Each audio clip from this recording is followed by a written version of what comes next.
Medical Minds. I'm Tita Zita. Welcome to the show. We are here with Doctor and we're going to look at sperm and egg donation. When does it occur? Why does it occur? And who is responsible for donating the other to the other? Welcome to the show. Let's start off with the discussions today.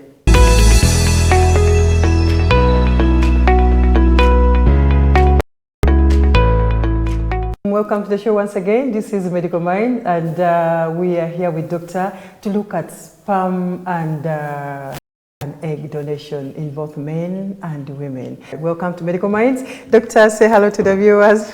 Yes, good evening, viewers. And come today is quite interesting. Very interesting, Doctor. Yeah. Thank you so much. Perfect. Straight to our point and topic of discussion, Doctor, egg donation, sperm donation, yes. Medically. What does that mean? Yeah, so in simple terms, sperms are the cells, they are the main reproductive cells from the man, and they're the ones which carry the genetic material of the man to participate in the formation of a baby. And the egg, on the other side, for the females. Now, for some, in a case of a couple, the situations where maybe there's a problem with the sperm or there's a problem with the egg, and you can't get it from the couple, you have to get it from another person. So it can be for the sperm or it can be for the egg. So that's when we talk about sperm or egg donation. So you are getting sperm or the egg from another person to help the couple get a baby. A baby. Yes. Doctor, do we do this when both couples cannot produce, if the woman cannot produce the egg and the man cannot, or one of them is eligible to having at least, like for example, a woman can be having an egg and the man doesn't have, or alternatively, what if they all cannot? Can we as well help them in that way? Oh yeah, so this is an issue which has both medical and psychosocial dimension. But from the medical perspective, it is possible if, for example, one of the partners, either the man has no sperms or has a problem with the sperms, or if the woman has a problem with her eggs.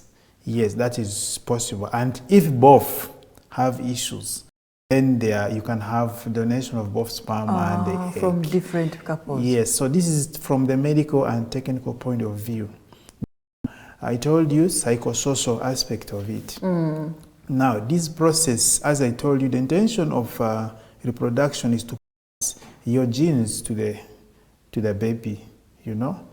Now, in a case where one of the partners is not able to participate in the forfeit her or his contribution.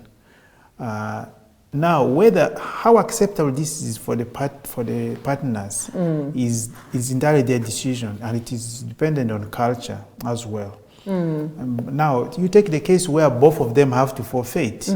Now, this again depends on their perception and the perception of, the societal regulations. But from the medical perspective, yes, it's possible. Okay. Yes. Thank you, Doctor. How is the process carried out? So, it depends on what we are donating. It depends on what we are getting. For example, for the case of the egg donation, it has to be part of an IVF process. Yes, because by biological design, the woman's eggs are hidden inside her body. And so you have to get those eggs out. Out? Yes. So the fertilization cannot take place in the body? It can't take place inside. So in this case, if she's not able to have her eggs, then you need to get the donor's egg out, fertilize, and put in the woman's womb.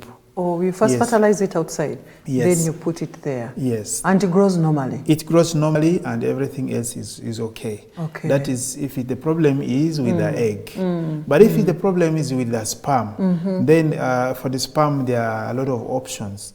You could do insemination. Yes, what we will probably talk a bit about. What people call artificial insemination.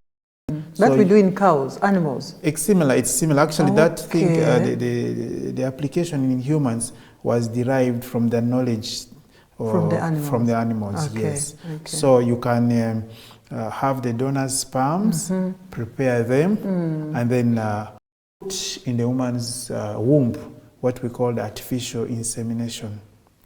Or you could go a step further. Instead of just putting the sperms in her womb or the cervix, just like that in artificial insemination, you could fertilize, you could go through an IVF process. Then instead you get the woman's eggs out, fertilize them outside, and put them in the womb. Yes, because there are times this second option is sometimes indicated in case the woman has her eggs, but she also has issues with the tubes, and that's the commonest. The woman has the eggs, but she has problem with the tubes, and then the man has problems with the sperms. So his sperms cannot be used. Sometimes the problem is not with the sperms actually. The problem is something else. For example, some genetic diseases which cannot be corrected in the current technologies. So you only have the option of avoiding it by using a donor sperm. So in such a case, you have to fertilize outside because you cannot do insemination in a block. Okay. Yep.